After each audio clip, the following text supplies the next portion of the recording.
Ça y est, c'est désormais officiel. Dangote vient de gagner son bras de fer contre le gouvernement nigérien et contre la mafia, le cartel du pétrole au Nigeria.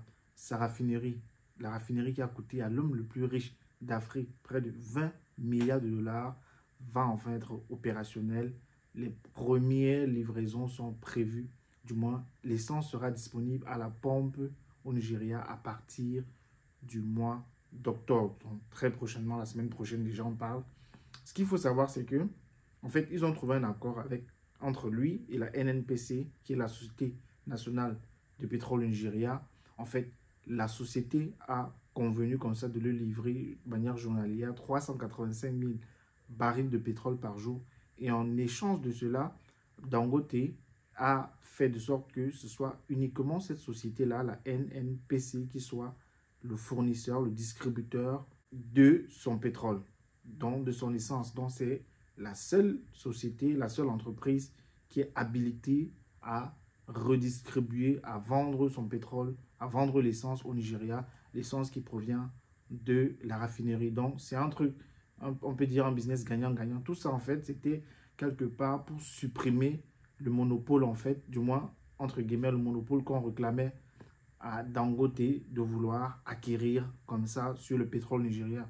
Mais d'autres personnes en fait critiquent cela parce qu'ils se disent en fait que Dangote aurait encore profité comme toujours en fait du soutien, de ses soutiens dans le gouvernement. Ce qu'il faut savoir, c'est que depuis que Dangote a commencé dans les affaires dans les années 1970 pardon, à vendre le riz et le sel, le sucre au Nigeria, il a eu très vite au début des années 80, comme ça, le soutien du gouvernement, parce que c'est un soutien qui est indispensable.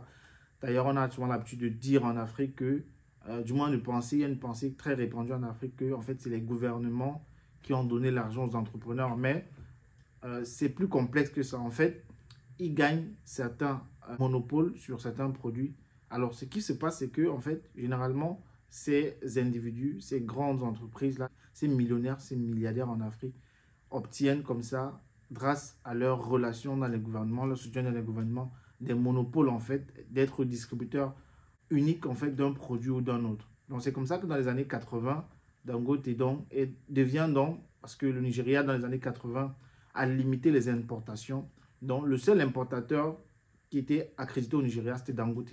Donc Dangote a donc profité des structures au Nigeria comme ça pour, dans les années 80, commencer petit à petit à devenir déjà l'homme le plus riche du Nigeria. Ensuite, quelques années plus tard, avec sa cimenterie, l'homme le plus riche d'Afrique.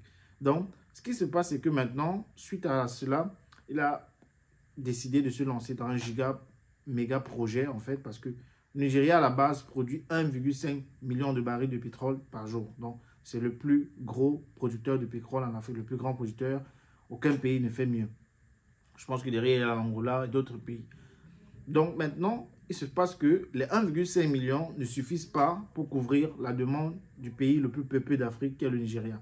Donc, il y a beaucoup d'importations qui se sont faites entre-temps, beaucoup d'importations du pétrole pour couvrir la demande locale. Donc, Dangote voit cette mine d'or-là, il s'est dit, OK, je vais construire la plus grande raffinerie d'Afrique qui va produire 650 000 barils de pétrole par jour, d'essence, quand je parle de pétrole de manière générale. Donc, le projet finalement voit le jour il y a quelques mois, mais il se passe que, à cause du fait qu'il y a beaucoup de personnes qui gagnaient de l'argent derrière les importations de pétrole, on parle d'ailleurs du fait que certains importateurs importaient le pétrole de Malte, le mélangeaient comme ça avec un autre pétrole pour le vendre un peu plus moins cher sur le marché. Donc on parle comme ça de plus de 2 milliards en fait, de dollars par an. C'est-à-dire que c'est un business de plus de 2 milliards par an. Vous imaginez que ce n'est pas un petit argent.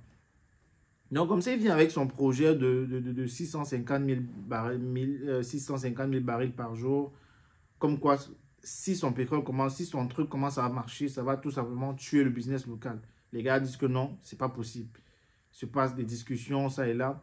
Ils ont discuté longuement parce que voilà, la Société nationale d'hydrocarbures disait que non, on ne peut pas forcément le laisser parce qu'il y a d'autres personnes également qui sont déjà dans le business, quoi. Finalement, il a gagné son procès. Du moins, ils ont trouvé des accords en interne.